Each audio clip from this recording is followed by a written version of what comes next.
Bonjour et bienvenue dans cette vidéo qui vous montre comment créer un compte payeur. Tout d'abord, qu'est-ce que c'est que Payeur? Payeur est un processeur de paiement qu'on pourrait comparer à PayPal. Payeur vous permet de pouvoir réaliser des transferts d'argent, des dépôts d'argent pour alimenter votre compte BNPush ou bien d'autres compagnies. Que ce soit aussi bien dans un sens de dépôt d'argent comme de retrait d'argent. Pour ouvrir un compte payeur, il vous faut simplement ouvrir l'adresse URL payeur.com. Sur la partie supérieure, vous voyez ici un bouton bleu ciel où il y a marqué Sign Up. Cliquez sur Sign Up. Ensuite, remplissez donc l'adresse email qui correspond à votre profil. Ensuite, le code de sécurité que vous voyez apparaître devant vous. N'oubliez pas de cocher donc, et de confirmer que vous acceptez les conditions générales. Et ensuite, cliquez sur le bouton vert Sign Up. Par défaut, selon les ordinateurs avec qui vous naviguez, eh bien, on va vous proposer des mots de passe automatiques. Les mots de passe doivent comporter obligatoirement une majuscule ainsi qu'une minuscule et des chiffres. Je précise, une majuscule au minimum avec des minuscules et des chiffres. Vous voyez que s'il correspond, le pourtour du champ est de couleur verte. Dans le deuxième champ, vous confirmez votre mot de passe.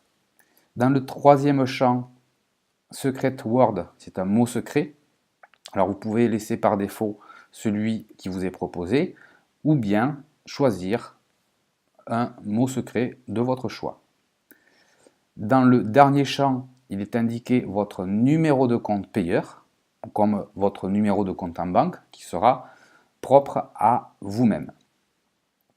Ensuite, vous cliquez pour confirmer sur le bouton vert Next. Vous pouvez enregistrer le mot de passe si vous le souhaitez.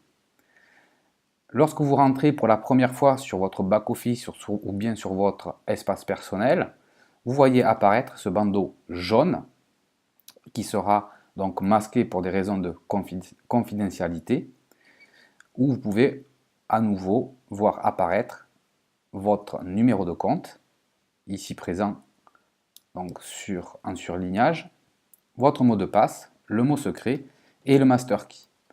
Ces données sont importantes à conserver en lieu sûr. Afin de les valider, vous cliquez sur Done.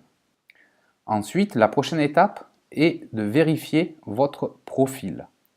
Pour cela, il suffit de préparer à l'avance une pièce d'identité, donc un passeport ou bien une carte d'identité valide. Je répète, un passeport ou bien une carte d'identité valide.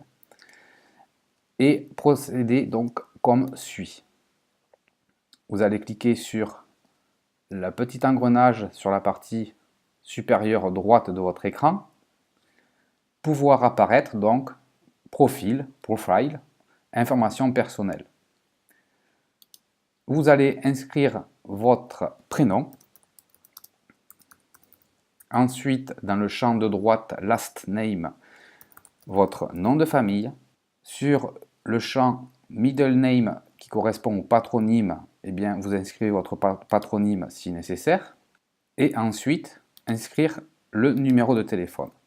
Donc, inscrivez le numéro de téléphone est une étape très importante. Il vous faut entrer le signe +33 qui correspond au pays de votre téléphone mobile. Et ensuite, inscrivez votre numéro de téléphone sans le 0. Si vous avez un numéro de mobile qui commence par 06, vous inscrivez le 6. Si c'est par 07, vous inscrivez tout simplement le 7 et votre numéro de téléphone. Par la suite, sur la droite de ce champ, vous avez une inscription Bind Mobile Number. Vous cliquez sur ce lien et vous allez recevoir dans quelques instants un code par SMS, donc sur votre téléphone mobile, qui va vous permettre de pouvoir confirmer votre identité. Dès que vous le recevez, vous inscrivez ce code et vous cliquez sur Confirme. Lorsque vous avez donc reçu le code de sécurité, inscrivez ce code comme présent dans cet exemple, cliquez sur Confirme. Il est important de bien faire cette étape correctement. Si toutefois vous vous trompez de numéro de téléphone, eh bien il vous faut simplement cliquer à nouveau sur l'engrenage en haut à droite et renouveler l'opération.